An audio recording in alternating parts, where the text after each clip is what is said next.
Assalamualaikum warahmatullahi wabarakatuh. Kali ini kita akan ngebahas soal-soal persiapan ujian semester untuk mata pelajaran IPA kelas 8. Nah, video pembahasan ini akan dibagi atas 3 video. Video pertama yang ini akan ngebahas soal dari nomor 1 sampai soal nomor 10. Nomor-nomor berikutnya akan dibahas pada video kedua dan video ketiga. Jadi jangan lupa untuk subscribe channel Rumah Belajar Kamil biar nggak ketinggalan video berikutnya. Oke? Terus kemudian kalau mau ngedownload soalnya, silahkan di-download pada link yang ada di deskripsi video di bawah. Oke? Silahkan download soalnya dulu biar belajarnya lebih efektif.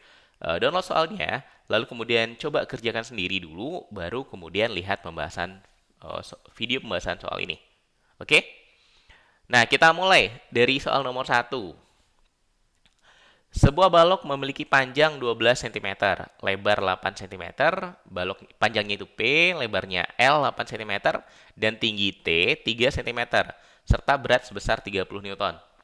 Jika balok tersebut diletakkan dengan posisi seperti gambar A, gambar B, dan gambar C, maka urutan dari tekanan dari yang terbesar hingga terkecil adalah seperti apa urutannya.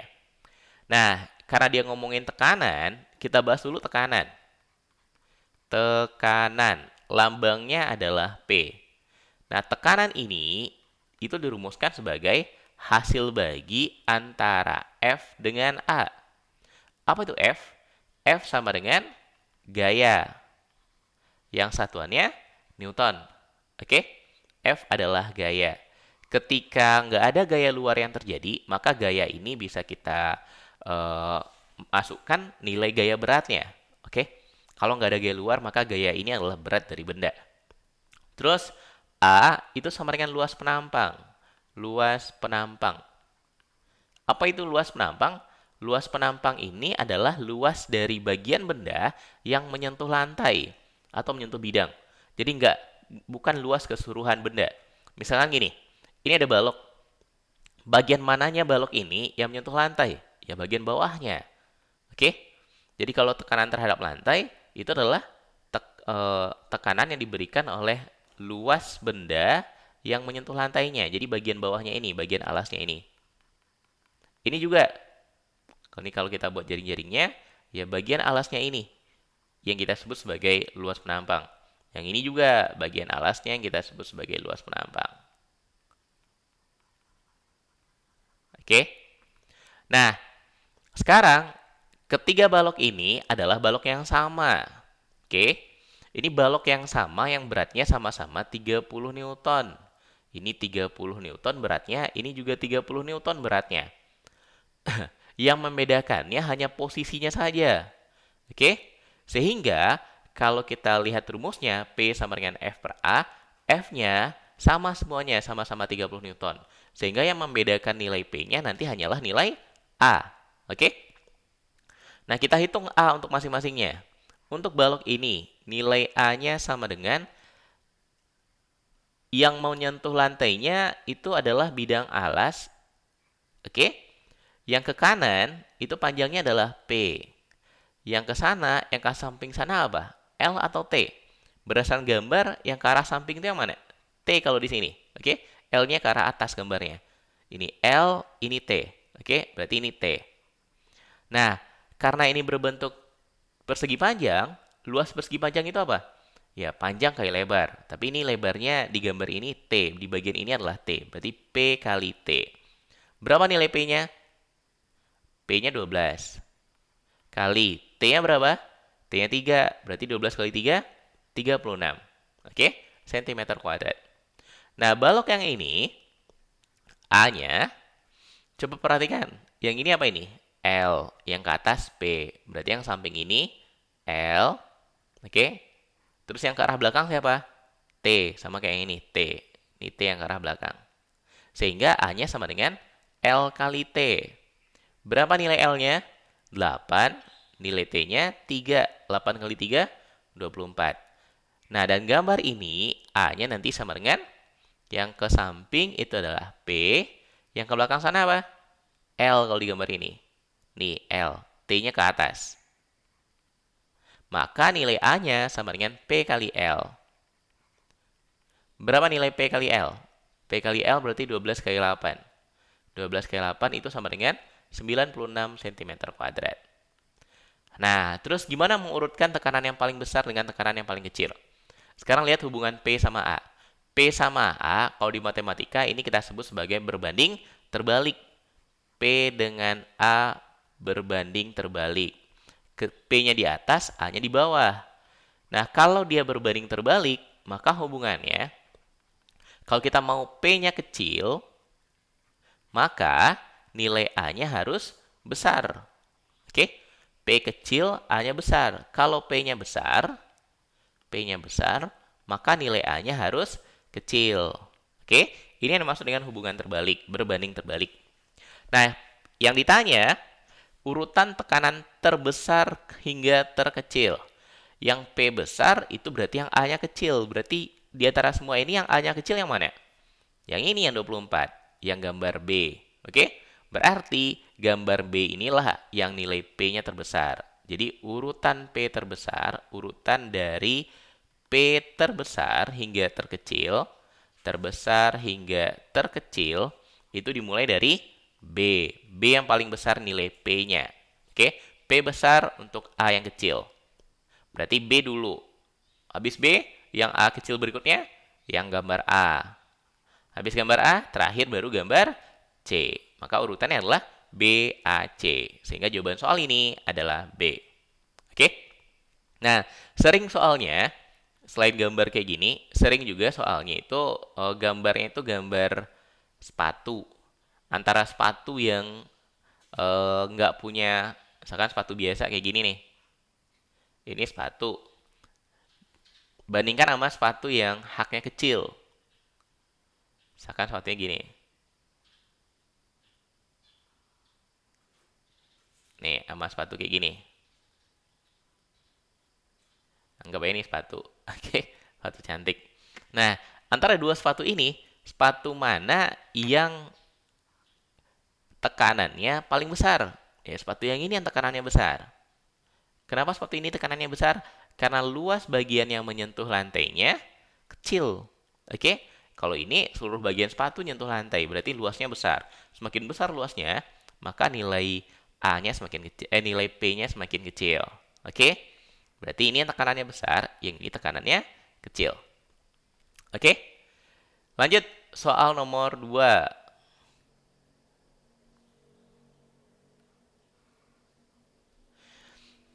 Ini ada sebuah bola. Sebuah bola yang berada di dalam wadah berisi air. Jika tekanan hidrostatis yang dialami bola adalah 8.000 Pascal. Tekanan hidrostatis biasa kita lambangkan sebagai pH. pH-nya 8.000 Pascal. Tentukan ketinggian air dalam tabung. Yang ditanya ketinggian air pada tabung. Ketinggian air ini. Oke? Ini yang 20 cm jarak dari bolanya ke lantai.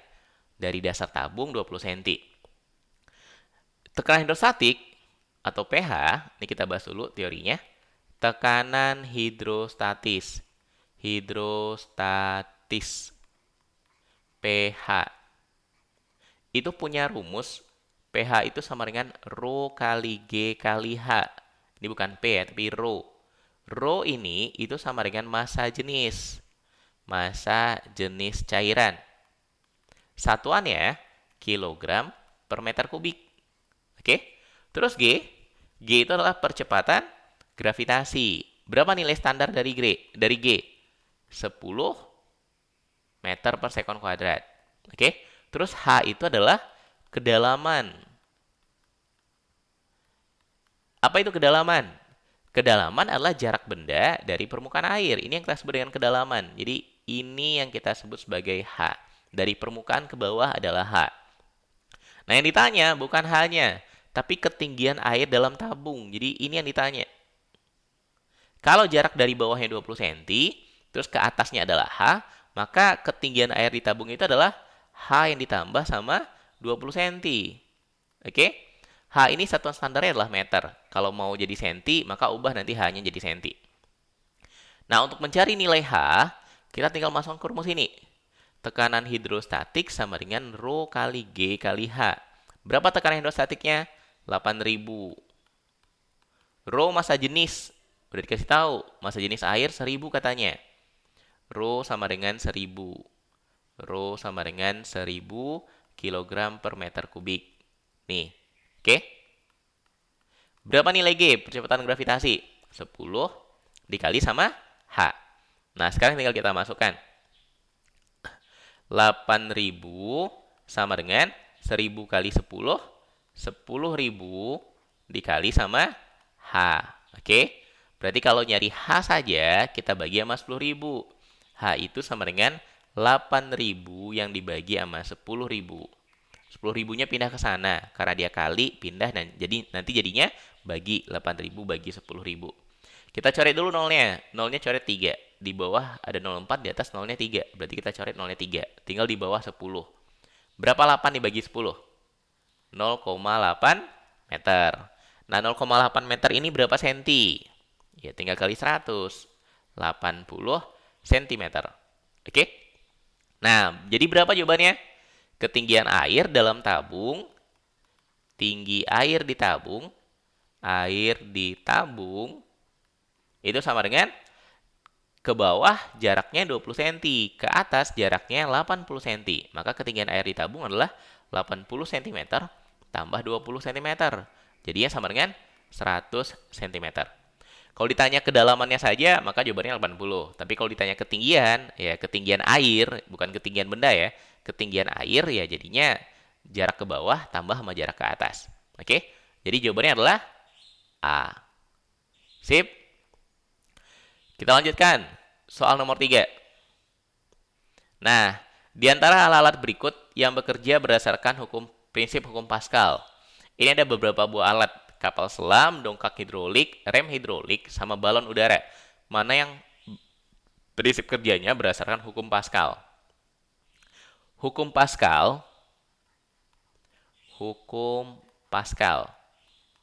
Menurut hukum Pascal, titik-titik dengan ketinggian yang sama,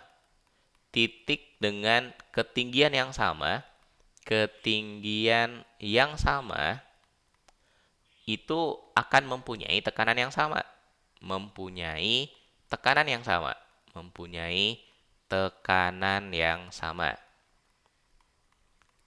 Misalkan, kita punya sebuah pipa.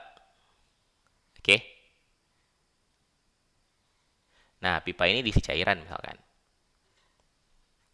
Kalau ada titik-titik yang ketinggiannya sama, misalkan ini titik A, terus ini titik B, maka dia berada pada ketinggian yang sama kan? Karena ketinggiannya sama, maka tekanan di A sama dengan tekanan di B.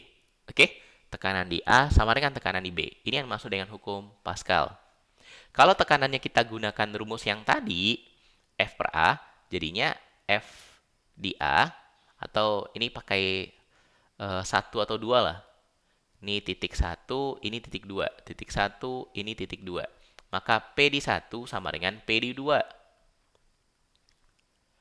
Tekanan 1 sama dengan tekanan 2. Nah, kalau kita masukkan rumus tekanan tadi di awal, F1 per A1 sama dengan F2 per A2. Oke? Atau bisa juga, kalau kita masukkan ke rumus tekanan rho GH ketika di atasnya ada cairan, maka bisa juga kita masukkan ke rumus rho GH1 sama dengan rho kali GH2. G-nya bisa kita coret. Kalau cairannya beda, berarti rho 1H1 sama dengan rho 2H2. Oke, G-nya kita coret. Nah, hukum Pascal ini itu biasanya digunakan untuk beberapa alat. Ada beberapa alat yang prinsipnya menggunakan hukum Pascal. Yang pertama, ada namanya manometer. Manometer. Atau sering disebut sebagai pipa U. Ini dia, oke? Nah, apa fungsi manometer? Manometer ini berfungsi untuk menentukan massa jenis cairan. Alat yang digunakan untuk menentukan massa jenis cairan. Massa jenis cairan. Terus yang kedua, ada namanya pompa hidrolik. Pompa hidrolik. Oke? Prinsip kerja pompa hidrolik mirip juga sama pipa U ini. Cuma pompa hidrolik memiliki pipa U bejana yang luasnya berbeda. Ada luas yang besarnya, ada luas yang kecilnya. Oke? Di bagian yang besar itu ditaruh beban.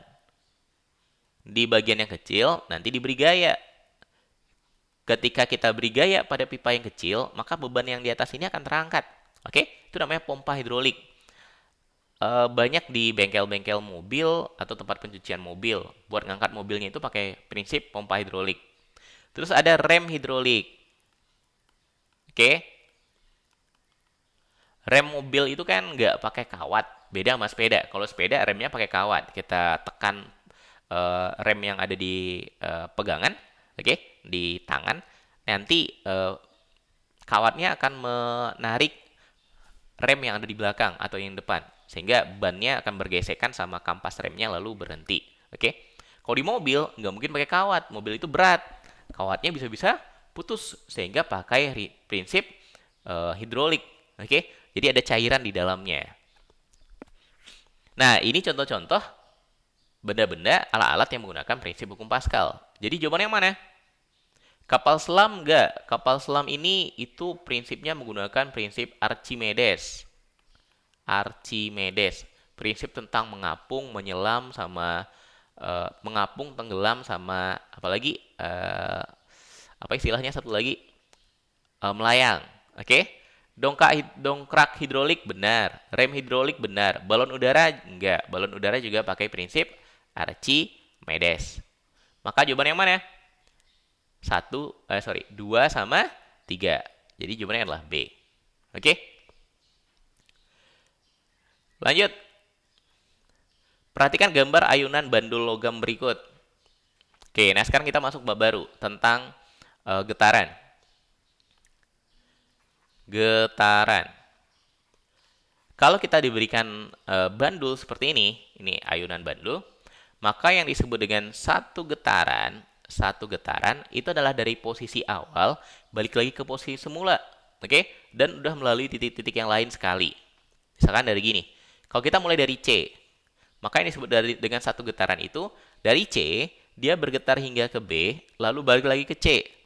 Jadi dari C ke A ke B ke A lagi, lalu balik lagi ke C. Ini yang kita sebut sebagai satu getaran. Kalau kita mulai dari B, berarti dari B ke A, ke C, lalu ke A, dan balik lagi ke B. Dari B ke C ke B. Satu kali berayun. Oke? Kalau dimulai dari A, A-nya ke B misalkan. Berarti dari A ke B dulu. Terus dari B, balik lagi ke A. Dari A nanti ke C. Dari C ke A lagi. Oke? Jadi dari A, balik lagi ke A, dan melewati titik-titik lainnya selama satu kali, sebanyak satu kali. A ke B, ke A, ke C, dan ke A lagi. Oke? Ini yang kita sebut sebagai satu getaran. Nah, ditanya di soalnya, setengah getaran. Berarti hanya setengahnya dari ini. B ke A ke C. Benar nggak itu setengah getaran? Iya, benar. B ke A ke C. Itu setengah getaran. Kalau satu getarannya, dia balik lagi ke B. Oke? BACA, BACA itu lebih dari setengah getaran. Kalau B balik lagi ke B, itu adalah satu getaran. Kalau D udah lebih dari satu getaran. Oke? Jadi kalau dari B ke A, dari B ke C, yaitu setengah getaran hitungannya. Setengah getaran. Kalau ternyata dari B ke A saja, berarti itu kita sebut dengan seperempat getaran. Oke? Nah, pada getaran ini ada dua hal yang paling sering ditanya. Yang pertama ada namanya frekuensi. Frekuensi. Frekuensi itu diartikan sebagai jumlah getaran per detik. Jumlah getaran per detik, per satuan waktu. Nah, karena dia pengertiannya jumlah getaran per detik, maka frekuensi ini nanti dirumuskan sebagai N dibagi sama T. Apa itu N? N jumlah getaran. T adalah jumlah detiknya atau waktunya. N sama dengan jumlah getaran. Jumlah getaran. Kalau T adalah waktu. Satuan waktunya adalah sekon. Terus, besaran kedua yang sering ditanya itu adalah periode. Periode ini diartikan sebagai waktu untuk satu getaran. Waktu untuk satu getaran. Dilambangkan sama T besar. dan dirumuskan sebagai T yang dibagi sama N. T adalah waktu, N adalah jumlah getarannya. Nah, kalau diperhatikan rumusnya, rumus T itu kan kebalikannya dari rumus F. Sehingga hubungan keduanya, T itu nilainya sama dengan 1 yang dibagi sama F. T sama dengan 1 per F. Ini hubungan antara T sama F. Oke? Kita lihat soal berikutnya. Soal nomor 5. Perhatikan grafik berikut. Ini udah berkaitan sama gelombang. Sebelum kita bahas soal gelombang ini, kita bahas dulu yang tadi. Oke? Hubungan antara frekuensi sama periode. Misalkan gini, contoh soalnya. Kita punya sebuah bandul. Ini bandulnya ada di posisi ini. Ini posisi A, ini posisi B, ini posisi C. Oke. Katanya, bandul berayun dari dari A ke C selama 0,25 detik. Ditanya, tentukanlah frekuensi dan periode. Frekuensi dan periode. Nah, sekarang yang 0,25 detik ini kita sebut sebagai apa nanti? Waktu, T. T-nya 0,25 detik. Kemudian N-nya, jumlah getarannya bisa kita lihat dari pernyataannya. Dia berayun dari A ke C. Oke? A ke C berapa getaran? Setengah getaran. Berarti N-nya 0,5. Oke? 0,5 getaran.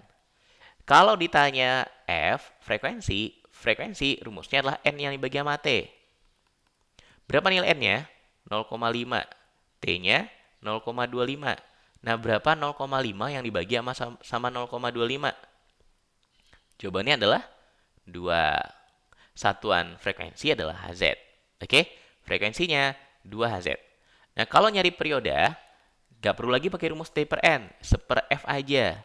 Karena F-nya udah dapat 2, maka periode hitung aja pakai seper F. 1 per 2. Satuannya sekon. Periode satuannya sekon, frekuensi satuannya adalah Hz. Oke? Nah, sekarang baru kita masuk ke gelombang. Nah, yang dibahas pada gelombang agak sedikit mirip sama yang dibahas pada getaran. Pada gelombang, yang disebut sebagai satu gelombang. Jadi, satu gelombang. Satu gelombang itu terdiri dari satu bukit dan satu lembah. Ini kita sebut dengan satu gelombang. Kalau gelombangnya gelombang transversal, ini namanya gelombang transversal. Terus kalau gelombang longitudinal, itu terdiri dari satu rapatan dan satu regangan. Oke? Atau dari rapatan ke rapatan, atau dari pusat regangan ke regangan. Jadi kalau kita punya gelombang longitudinal itu gelombangnya kayak per. Oke? Nah, yang bagian rapat ini disebut rapatan, yang ini disebut regangan.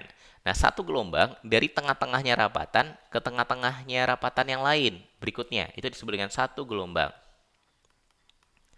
Kalau gelombang transversal, satu gelombangnya satu bukit, satu lembah, satu bukit dan satu lembah. Berarti kalau cuma satu bukit saja, itu namanya setengah gelombang. Oke? Ini yang kita sebut dengan satu gelombang. Kemudian, ya sama kayak tadi. Ada frekuensi, ada periode. Frekuensi dirumuskan sebagai N yang dibagi sama T. Kalau pada getaran, N itu jumlah getaran. Kalau pada gelombang, N adalah jumlah gelombangnya. Jumlah gelombang. T adalah waktu. Dan T rumusnya sama. T per N. Dan hubungan keduanya, T itu sama dengan 1 per F. Oke? Kemudian ada satu lagi yang besarannya yang kita sebut sebagai panjang gelombang. Panjang gelombang atau lambda. Panjang gelombang atau lambda. Nah, apa itu lambda? Panjang gelombang, ya ini berarti panjang untuk satu gelombang. Panjang satu gelombang. Oke. Nah, gimana cara ngitung lambda? Lambda bisa dihitung dari S yang dibagi sama N. S apa? S itu jarak secara keseluruhan. S sama dengan jarak secara keseluruhan. Oke? Yang kita bagi sama N. N adalah banyak gelombangnya atau jumlah gelombangnya. Nah, sekarang lihat contoh soalnya. Soal yang tadi. Oh ya, ada satu lagi. Cepat rambat nanti. Cepat rambat. V. Cepat rambat. Atau V. V ini bisa dihitung pakai beberapa rumus. Yang pertama, V itu sama dengan S yang dibagi sama T. Oke? Apa itu S? S sama dengan jarak, T sama dengan waktu. V sama dengan S per T. Atau V itu juga bisa dihitung pakai F kali lambda. Kalau kita udah punya F-nya, frekuensi, udah punya lambdanya, maka V itu sama dengan F yang dikali sama lambda. Nah, sekarang perhatikan gambarnya. Di gambar ini, katanya AB jaraknya 150 cm. A ke B. Oke? Berarti S-nya dari A ke B itu, S dari A ke B sama dengan 150 cm. Terus kemudian, ini waktu. Yang sumbu X-nya adalah waktu. Angka pada waktunya 0, 1, 2, 3. A titiknya adalah titik dengan waktu 0. B titik dengan waktu 3 sekon. Berarti waktu dari A ke B itu berapa detik? Ya 3 detik. TAB sama dengan 3 sekon. Yang ditanya apa? Cepat rambat gelombang. Karena kita udah punya S sama T, maka V bisa dihitung pakai rumus S per T. 150 bagi 3. Jadi berapa?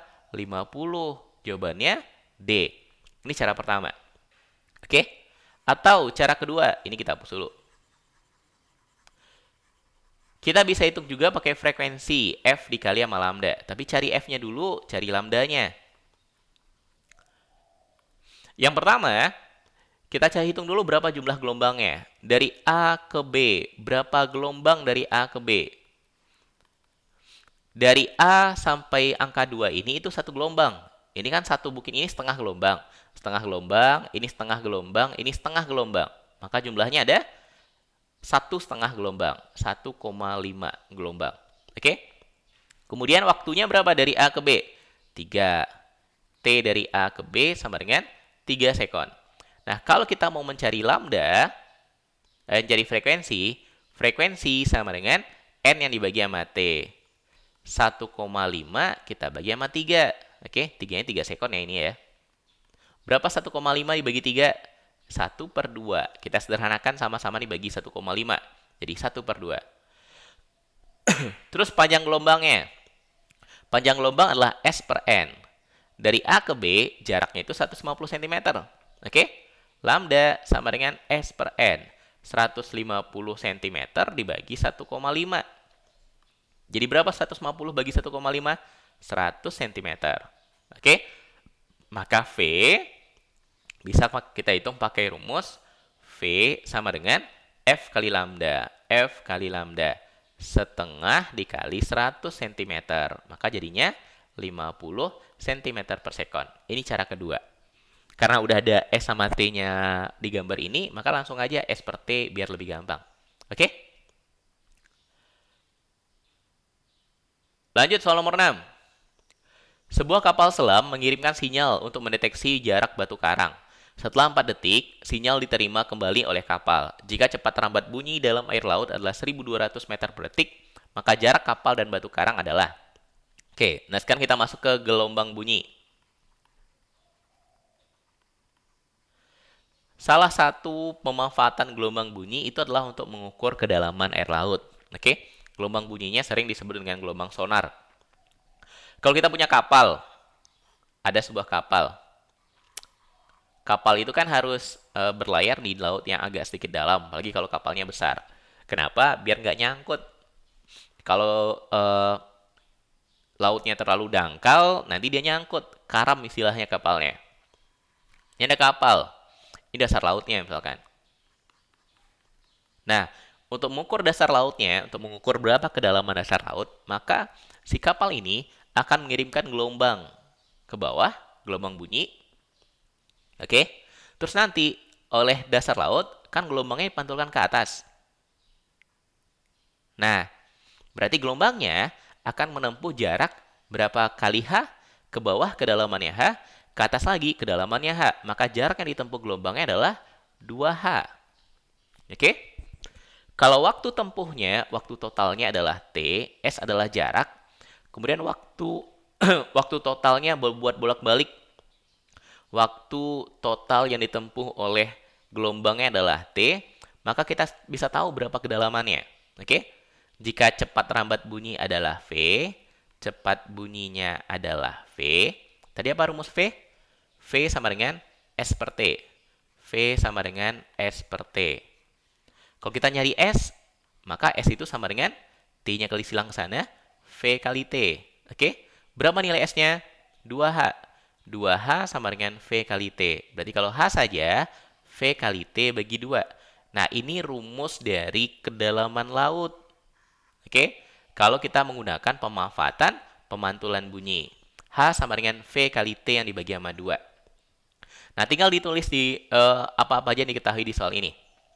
Sebuah kapal selam mengirimkan sinyal untuk mendeteksi jarak batu karang. Oke, kapalnya kapal selam, bukan kapal ini berarti. Setelah 4 detik, berarti T-nya sama dengan 4 detik. Sinyal diterima kembali oleh kapal.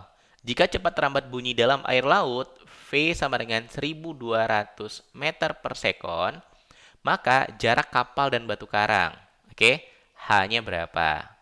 H bisa kedalaman atau H itu bisa jarak antara benda sama antara kapal sama benda yang ingin diukur jaraknya. H ini tanya. Masang ke rumus. H sama dengan V kali T bagi 2. Oke? Berapa nilai V-nya? V 1200. Kali T. T-nya berapa? 4. Lalu kita bagi 2. 2 sama 4 kita coret jadi berapa? 2. 2 kali 1200. 2400 meter. Maka jawabannya adalah C. Oke? Jadi ini rumus umum jarak atau kedalaman yang menggunakan prinsip pemantulan bunyi. Lanjut soal nomor 7. Nomor 6-nya double. Nah, ini nomor 7. Ini gambar apa? Ini gambar telinga, gambar bagian-bagian dalam pada telinga. Yang ditanya, bagian nomor 3 ini berfungsi untuk apa? Nah, sekarang kita bahas satu-satu. Yang nomor 1, ada yang tahu itu namanya? Yang nomor 1 ini kita sebut sebagai daun telinga. Oke? Nah, apa fungsi daun telinga? Daun telinga ini kan berbentuk seperti corong ya, ada lubangnya. Nah, daun telinga ini berfungsi untuk mengumpulkan gelombang suara. Mengumpulkan gelombang suara. Mengumpulkan gelombang suara. Gelombang suara yang berada di luar dikumpulkan oleh daun telinga, lalu nanti disalurkan atau dipindahkan ke saluran telinga. Ini kita sebut sebagai saluran telinga. Lubang ini namanya saluran telinga. Saluran telinga. Nah, apa fungsi saluran telinga? Saluran telinga ini berfungsi untuk yang pertama mencegah kotoran masuk ke telinga. Oke? Jadi mencegah kotoran masuk, mencegah kotoran masuk. Kenapa mencegah kotoran masuk? Kenapa bisa? Ya karena pada lubang telinga atau saluran telinga ini ada bulu-bulu halus nanti. Coba kalian perhatikan telinga, kalian nggak bisa ngeliat telinga sendiri ya. Ya perhatikan telinga adiknya misalkan, itu ada bulu-bulu halusnya. Bulu-bulu halusnya ini akan menyaring, mencegah kotoran masuk. Oke? Terus ada cairannya, ada minyaknya nanti di sini. Oke? Cairannya ini nanti akan berfungsi untuk mengumpulkan debu. Jadi ketika ada debu yang masuk, nempel pada cairannya, nanti dia akan membesar dan itu yang kita sebut sebagai kotoran telinga. Kemudian hewan-hewan kecil ketika masuk ke sini juga akan nempel gara-gara ada debu-debu, gara-gara ada minyaknya tadi. Oke? Jadi sebenarnya kalau ada telinganya agak sedikit berminyak itu nggak masalah, sehat sebenarnya. Yang sakit itu nggak sehat itu ketika terlalu kering atau minyaknya terlalu banyak, atau ada juga yang kadang-kadang telinganya bernanah, oke, gara-gara ada infeksi. Terus yang kedua, yang di nomor 2 ini kita sebut sebagai gendang telinga. Gendang telinga. Nah, apa fungsi dari gendang telinga? Gendang telinga berfungsi untuk menangkap gelombang suara yang masuk lewat saluran telinga, menangkap gelombang suara, lalu mengubahnya menjadi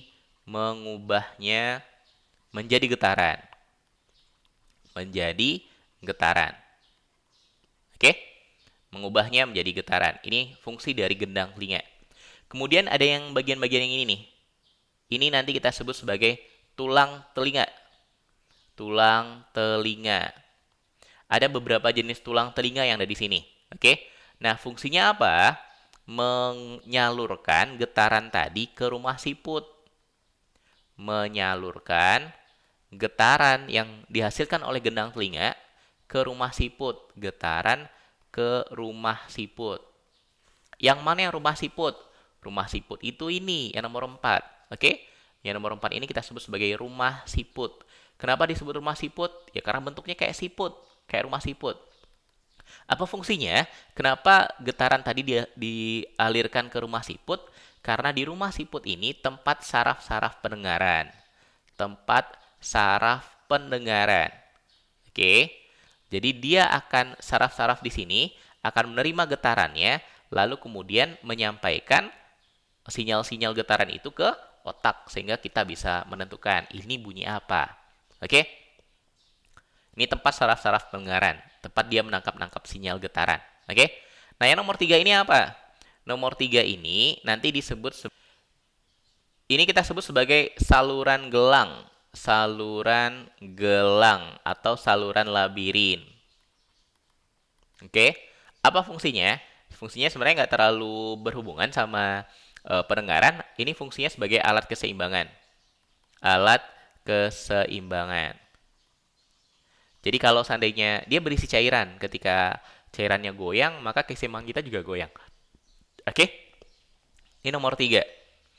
Terus ini ada saluran juga. Nah, ini namanya saluran, ini yang ini nih. Ini namanya saluran Eustachius. Jadi kita panahkan. Saluran Eustachius. Apa fungsinya?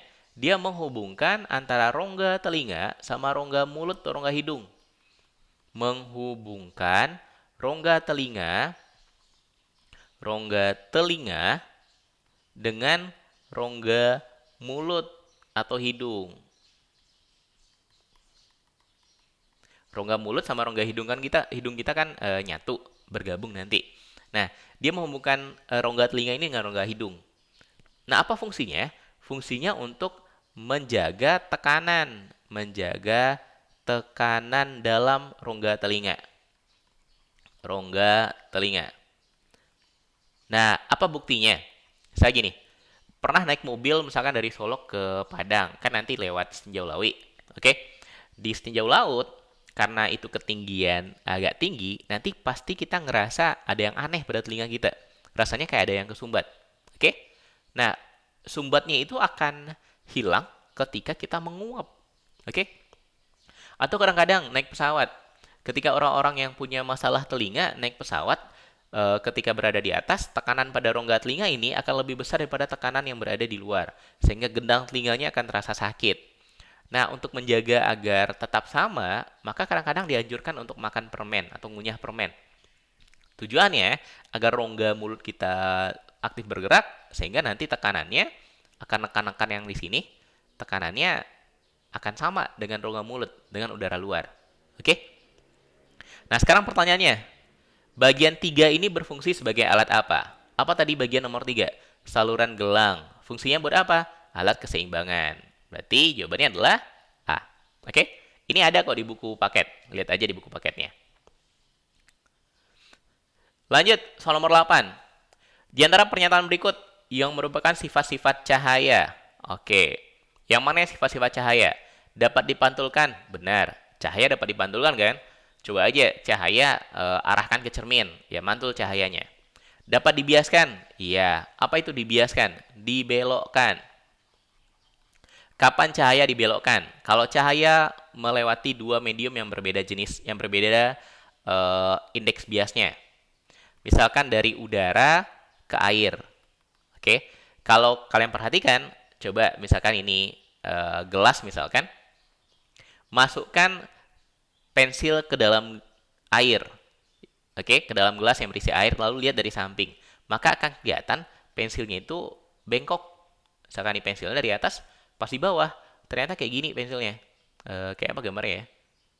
Kayak bengkok kayak gini. Ah, misalkan kayak gini. Ini jom pensilnya. Kelihatan kayak patah, kayak terpisah. Oke? Nah, ini yang kita sebut sebagai pembiasan. Jadi, cahayanya yang dibiaskan, gambarnya yang dibiaskan. Pensilnya sendiri nggak bakal patah. Bergerak lurus? Iya, cahaya itu bergerak lurus. Oke? Selama mediumnya masih sama. Ketika mediumnya udah berubah, baru dia dibelokkan. 4. Merupakan gelombang mekanik. Salah. Cahaya bukan gelombang mekanik. Cahaya itu termasuk gelombang elektromagnetik. Gelombang elektromagnetik. Oke? Sip. Maka jawabannya adalah 1, 2, 3. Itu yang benar. Lanjut soal nomor 9. Bayangan yang dibentuk oleh suatu cermin datar memiliki sifat. Nah, sekarang kita bahas tentang cermin. Kita bahas dulu cermin datar. Cermin datar, ketika kita punya cermin yang datar, terus ada benda di sini, ini benda misalkan, ada orang, ini bendanya, maka bayangannya ada di mana? Bayangannya ada di belakang cerminnya, atau ada di depan cerminnya di samping orangnya? Ada di belakang cermin. Ketika kita bercermin, maka bayangan kita seolah-olah berada di belakang cermin. Oke? Nah, bayangan yang terletak di belakang cermin itu kita sebut sebagai bayangan yang bersifat maya. Kalau bayangannya ada di samping orangnya atau di sisi yang sama dengan orangnya, maka itu bayangannya bayangan nyata. Oke? Jadi, bayangkan misalkan kalian lagi bercermin, tapi di dalam cerminnya nggak ada bayangannya. Tahu-tahu bayangannya ada di belakang kita. Mengerikan nanti pasti. Oke? Nah, itu namanya bayangan nyata. Kalau bayangannya berada di sisi yang sama seperti bendanya, itu bayangan nyata namanya. Kalau di belakang cermin, maka disebut bayangan maya. Oke? Bayangan maya adalah bayangan yang berada di belakang cermin. Itu sifat yang pertama. Yang nomor 1, bayangannya nyata. Salah, harusnya bayangannya maya. Terus, jarak bayangan ke cermin sama dengan jarak benda ke cermin. Kalau kita perhatikan, kira-kira sama nggak jarak benda ke cermin dengan jarak bayangan ke cermin? Sama, oke? Jarak benda ke cermin sering disebut S, jarak bayangan ke cermin disebut sebagai S aksen. Dan nilainya sama. S nilainya sama dengan S aksen. Pada cermin datar nilainya sama. Kalau cerminnya udah diubah jadi cembung atau cekung, baru berbeda. Berarti nomor 2, benar. Tegak, benar. Apa maksud tegak?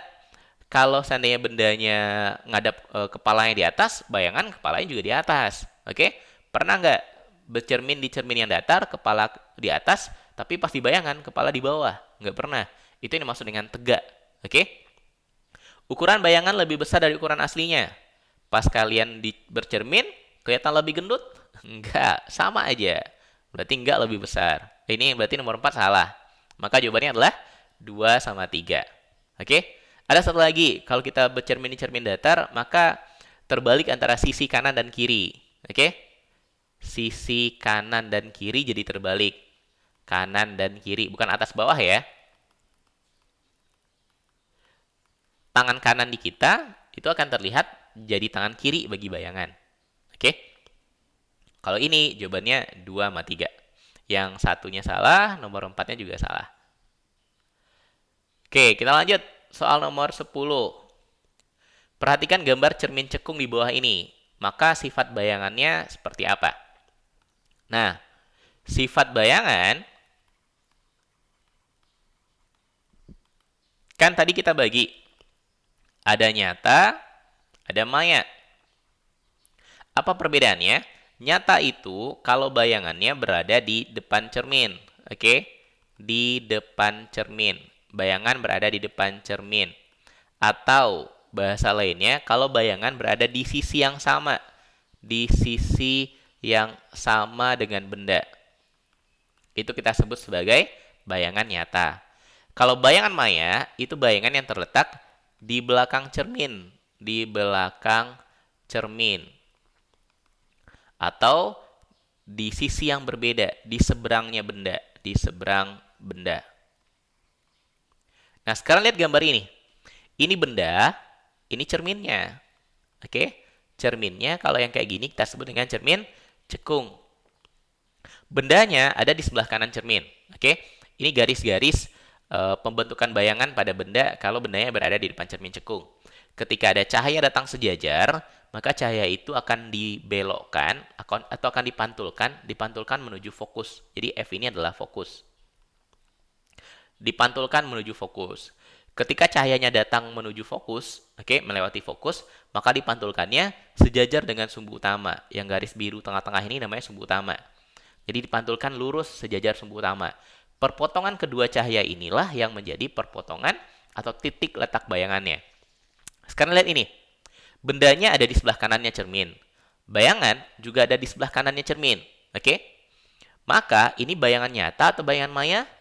Bayangan nyata. Sisi yang sama dengan benda. Maka maya ini salah. Jadi bayangan adalah bayangan nyata. Kapan bayangan maya? Bayangan maya itu kalau gini. Ini cermin cekungnya. Ini benda.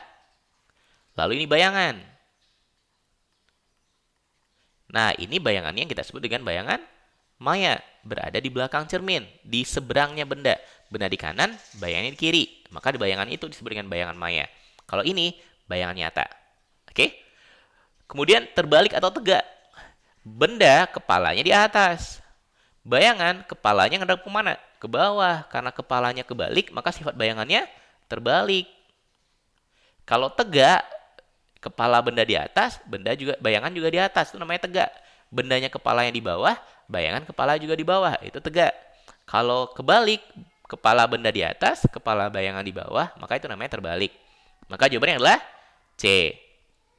Nah, diperbesar, diperkecilnya, ya lihat ukurannya aja, tingginya. Benda tingginya segini, bayangan tingginya segini. Lebih besaran siapa? Bayangan. Berarti diperbesar. Maka jawabannya adalah C. Nah, diperbesar atau tidaknya juga bisa dilihat dari jarak. Jadi diperbesar, selain kita lihat dari ukuran, diperbesar ini juga bisa dilihat dari jarak. Jarak bayangan ke cermin dengan jarak benda ke cermin. Jarak benda ke cermin kita sebut sebagai S. Jarak bayangan ke cermin kita sebut sebagai S aksen. Nah, diperbesar jika S aksennya lebih besar daripada S-nya. Jarak bayangannya lebih jauh daripada jarak benda ke cermin. Itu juga diperbesar. Kita cukupkan. Kita lanjutkan soal berikutnya pada video kedua. Soal dari nomor 11 sampai nomor 20. Assalamualaikum warahmatullahi wabarakatuh. Jangan lupa nonton video keduanya.